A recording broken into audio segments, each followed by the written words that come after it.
it up. But I mean, they also are in Parliament tomorrow, these two kids, presenting to the Portfolio Committee to explain to them just how it is that they were able to access this information that should actually have been private. It's not as if they've hacked. They just went into a little bit of the back end of these websites and managed. The boys that will happen to, but for the girls, they will just keep on blackmailing you to send more explicit photos of yourselves, and we teach them how do you notice the red flags.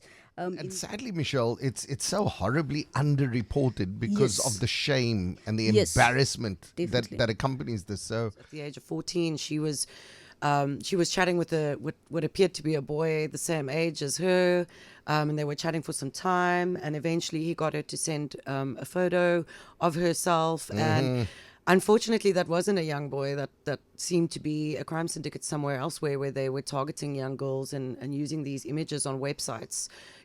After 8 o'clock, October is a busy month. It is Breast Cancer Awareness Month. It's also Transport Month, in and amongst all the other things. It's also Cybersecurity Awareness Month. And I thought I'd get some people in the studio just to talk to us about, firstly, what cybersecurity is, how we can improve it, and what kind of training is on offer. So two people joining us from the MEO Academy. I've got the head of partnerships, Vanesse and Michelle, also Michelle Swartland, who's operations coordinator with the MEO Foundation, and also program manager, Cyber Power Girls Program. I'm kind of liking the sound of that already. But Vanessa, maybe let's start with you.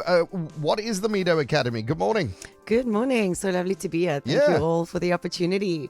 So MEO Academy was essentially brought about by our co-founders, Dale and Anna, around how do we solve this problem around, firstly, solving unemployment in our country, but secondly, how do we help build a talent pipeline for cybersecurity professionals? Globally, we've got the shortage on technical talent in most organizations around the world, but cybersecurity is such a fast-moving industry.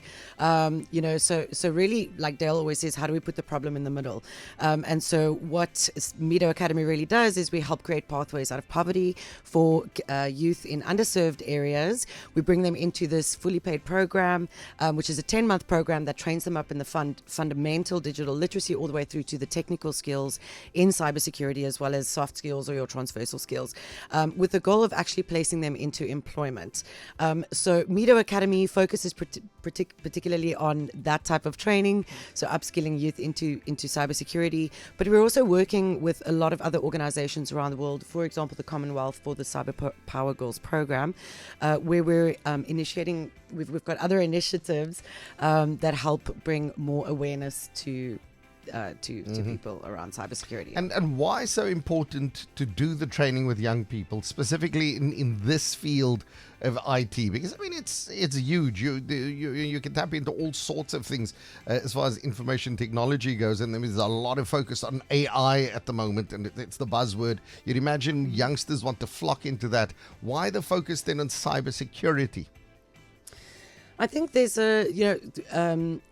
cybersecurity is quite a booming industry in itself. So again, we're looking to solve the talent shortage, but from an awareness perspective, it's such a complicated digital landscape right now. And, we were chatting about it the other day, where we've got such a vast population in our country, particularly, that don't really have access to technology, access to education.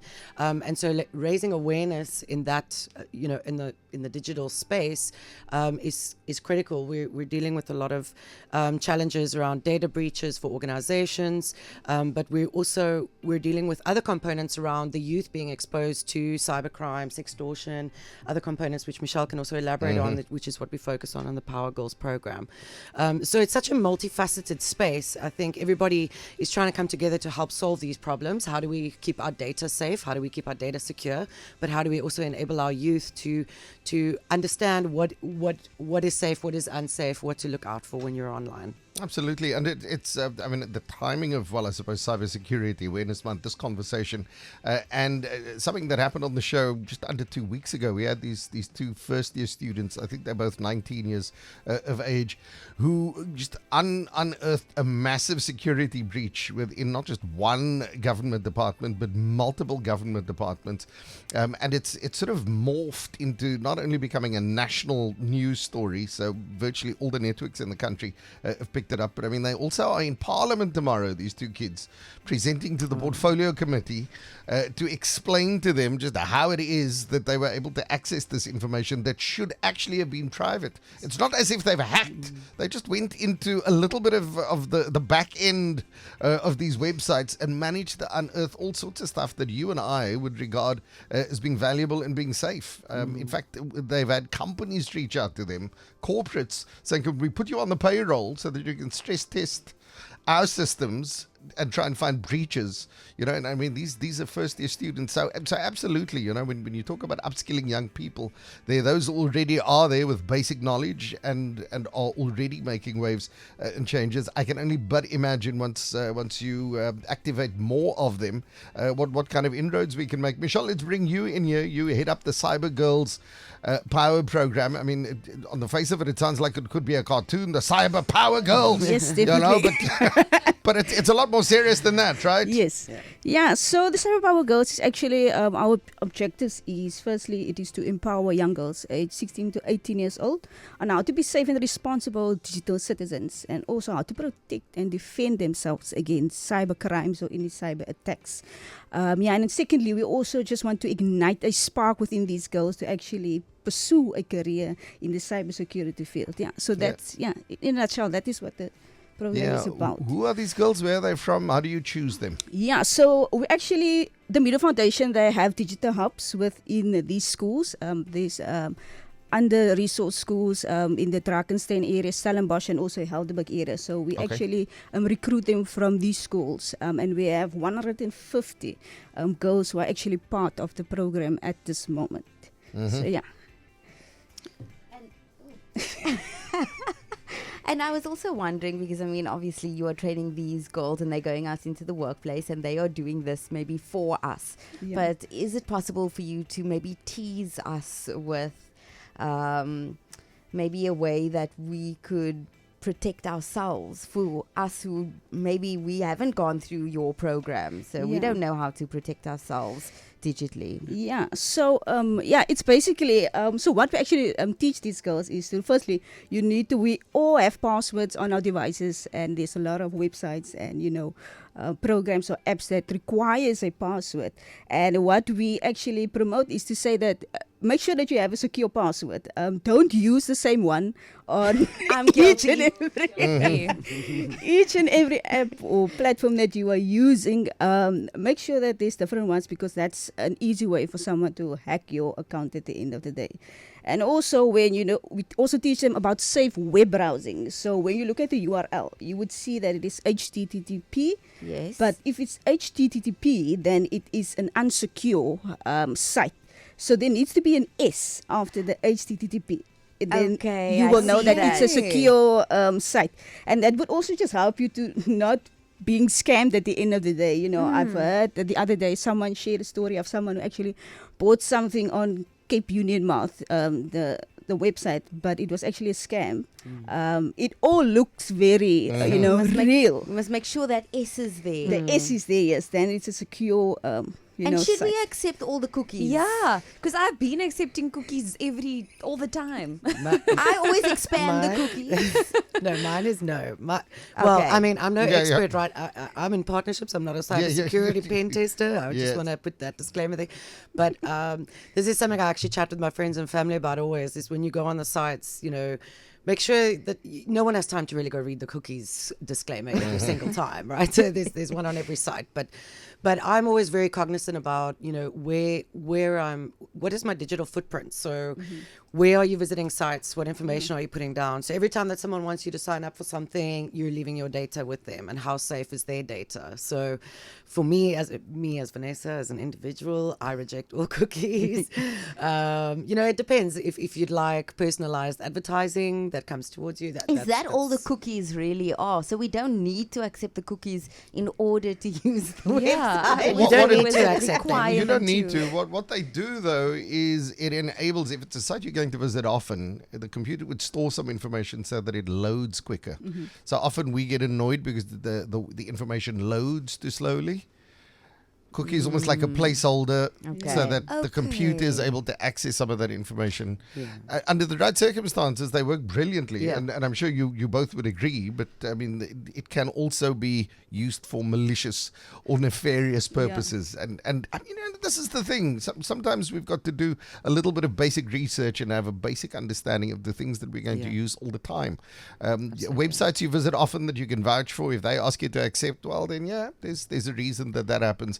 But you pop onto new ones you've never been to, particularly ones that just pop up while you're searching for other stuff. Oi. There you've got to be really, really mindful. We'll keep the discussion going in a moment. We've got our experts with us. It's about Cybersecurity Awareness Month. They run some really interesting programs and are upskilling the youth to make sure that they are gainfully employed. Right? More about their programs in just a little bit, and also what kinds of jobs specifically young people are able to get out of all of this training. That's next. We're still talking cybersecurity as part of Cybersecurity Awareness Month. So there's what we can do on an individual level, there's what our companies can do, but then also there's what can be done to upskill young people, and there's the MEO Academy. They're a non-profit. They run a thing called the Cyber Power Girls Program. We've got Michelle Swartland, who's the operations coordinator. She's program manager there. Michelle, just give us an idea, what kind of content do you work through with these young people? What specifically these girls who are part of this, what do they learn? So first of all, we kicked off with the MiDO Digital Citizenship course. So that is to teach them the digital laws and how do I adhere to these laws. And then we go into an intro into cybersecurity, and then we cover topics such as how to avoid scams and the different scams that there is, malware, the different viruses that that there is, and how can you actually prevent to have a virus on your device. And then also sextortion, which they are saying is now the fastest growing crime amongst the youth. And if I could just elaborate on the sextortion. Please do. So it is basically when perpetrators, they actually manipulate, these young girls online through Instagram or Snapchat, and ask them to send explicit photos of themselves, naked photos of themselves. And it is also just not for the girls, but for the boys too. They also experience this. And then they would blackmail you at the end of the day when you send the photo and ask for money in return. And that would be mostly for the boys that will happen to. But for the girls, they will just keep on blackmailing you to send more explicit photos of yourselves. And we teach them how do you notice the red flags in this instance, and how do you prevent from becoming a victim of the sextortion? And sadly, Michelle, it's so horribly underreported because of the shame and the embarrassment that accompanies this. So young people particularly just end up getting themselves into a world of trouble, and nobody knows about it because it lives very quietly in a device. With a nameless, faceless individual on the other side who's asking for money. And I think that's what's so critical about having Cyber Awareness Months and these conversations. I've just got a story, a friend of mine whose daughter, when she was at the age of 14, she was chatting with what appeared to be a boy the same age as her, and they were chatting for some time, and eventually he got her to send a photo of herself, and unfortunately, that wasn't a young boy. That seemed to be a crime syndicate somewhere elsewhere, where they were targeting young girls and using these images on websites inappropriately. And the really sad thing for me in all of that was that this young girl was so scared to actually talk about this because she felt that she had done something wrong. And unfortunately, she was a victim of cybercrime. She was it didn't lead to the point of anything, from being extorted. Luckily, we caught things early enough. But unfortunately, that's her real name that was used, her real surname. And I had a similar experience again with someone that just was revengeful towards someone, they did the same thing. Their real name, surname, cell phone number put up on a site that's inappropriate and explicit. And so I think it's about creating a safe space for young people to understand that these things happen online. You know, they're coming into an era where they're on their phones all the time. We don't know what that's like growing up, where you're on your phone from the age of 10. So what is safe? And I think that even the parents, you know, in a different generation also are struggling to understand what is safe, what isn't safe. So I think it's about being able to have this safe space for people to talk about it. Michelle said in another interview the other day, you know, like being able to communicate openly with your parents or even with teachers. Yeah. Vitally important. We'll pick it up. We've got a full news info, updates, some sports, some traffic. We'll keep the conversation going. Round out our conversation. We're talking cybersecurity as part of Cybersecurity Month, upskilling young people. There's the MEO Academy. We've been chatting to the head of partnerships, also one of the operations coordinators. They're based out in Stellenbosch and do work there with young people, particularly young girls. And Vanesse and Michelle is the head of partnerships. Who do you work with? I mean, as an academy, who do you rope in as partners, strategic and financial and otherwise? Just give us a sense of who you collaborate with. Yeah, thank you so much for that. So the Academy was essentially founded as part of the Africa Cyber Program, which is funded by the Foreign Commonwealth and Development Office over in the UK. So they've got 6 programs. MiDO Academy was kind of the smaller program because they also upskill the South African police force on cybersecurity threats, etc.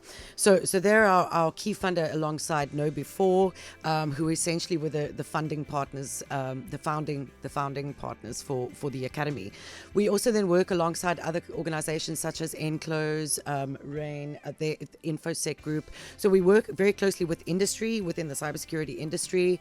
Obviously, we're looking at placing our students, so it's really crucial for us to keep close to the industry. Yes. But then, of course, we're also working with large employers in South Africa. So we're looking at the large banks and insurance houses, essentially where there's a data-rich environment, where they're looking to build up their cyber talent pipeline. You know, for us as a non-profit, it's really critical to find sustainability through the partnerships that we have. So we really are open to partnering with anyone that's got an initiative that's going to be mutually beneficial for us. And then with the Commonwealth, you know, that's where the Cyber Power Girls program came about. So partnering with the likes of the Commonwealth to have this pilot program for the young girls. All right, and Michelle, just about that program, what's the throughput then? So the girls get given the basic training, the introduction, as it were. What age are they when this happens? Age 16 to 18 years old. Okay, so later on in high school, and that would spark an interest, plant the seed. Yeah. Some of them would want to pursue this. What avenues are open to them beyond that, and what kind of jobs down the line could they end up doing, do you think? Yes, so I just want to mention, so the idea that we have is that we teach them, you know, the cybersecurity on school, or give awareness. Yes. And at the end of the day, we also have the MiDO Academy, so the MiDO Academy is then there available for them to go and do a course afterwards. But I would just like, Vanessa to give some more light on what specific jobs is available. Yeah, okay. Yeah, sure. So the Academy, so to that point, from a high school perspective, they could move into the tertiary education, which is MiDO Academy. That's the 10-month program. And I think the complicated thing for everyone in cyber is really understanding what are the jobs going to be in the next 10 months, because it's completely evolving so quickly. So we're looking at how, prepping students for penetration testing, for example, where they're actually testing how vulnerable your systems are. But pen testing is quite a complex and technical role. So we also incorporate components to like simulation days, so that we can see, so that students can actually see what it's like to become a pen tester. But then there's also the other side of things, like the governance and risk management of cybersecurity. So how do you deploy strategies that allow for a safe data environment within your organization? So there are a multitude of different types of roles. There's from pen testing through to the GRC side of things, through to cloud infrastructure security, which is a big thing. All businesses are migrating over to cloud now. And I think for us as an academy, we're working closely with the industry and with employers to understand what are those needs within those organizations, and how do we develop talent within those pipelines. So it is pretty broad, and it's as I say, it's a ever evolving industry. But the key roles right now would really be kind of pen testing, the governance and risk side of things, data security cybersecurity, but then there's also a need for, we've had a conversation with a US-based business that's looking for technical pre-sales individuals. So those cybersecurity students that are not necessarily super technical and they love working with people, they might be really good in the pre-sales side of things. So I think it's a really great opportunity now for individuals to go into that space, because it's, who knows what it would look like in 2 years from now. Absolutely. And I suppose the thing we take away from this, as much as you're a training academy and you work with young people and provide opportunities, so initially sparking the interest, but then turning it into formal training and into careers, it needs to drive home the fact that we as consumers, day-to-day users of technology, need to be a lot more aware of the fact that, come on, if there are people who are gainfully employed in their thousands to manage risk, we can't just assume that everything on our end is above board and easy to use and risk-free. And as you had pointed out there, Michelle, it's basic understanding of how systems work, of passwords, multiple passwords, also of changing passwords. These are just simple things. Just watching out for red flags, not clicking through links that you've that you don't understand, getting unsolicited communication either via email, social media, on a thing like WhatsApp. So many people say, "Oh, I want to see what it is," and click and move on through, and end up having money taken away or systems shut, or having to pay to get Facebook pages back and Insta profiles and so on. So with the work that organizations like yours do and the amount of effort that goes into it, it almost needs to be mirrored in our personal day-to-day use of all the technology we have at our disposal. I'm going to leave it there for this morning. Vanessa, Michelle from the MiDO Academy and MiDO Foundation, thank you very much for your time this morning. Thank you you. so You've much. contributed immensely to our discussion around cybersecurity. Yeah, so let's not just assume that because the thing can work in a certain way that it will work properly. It's the very thing that the scallums use, that lack of understanding to get into the stuff that they should not have access to in the first place.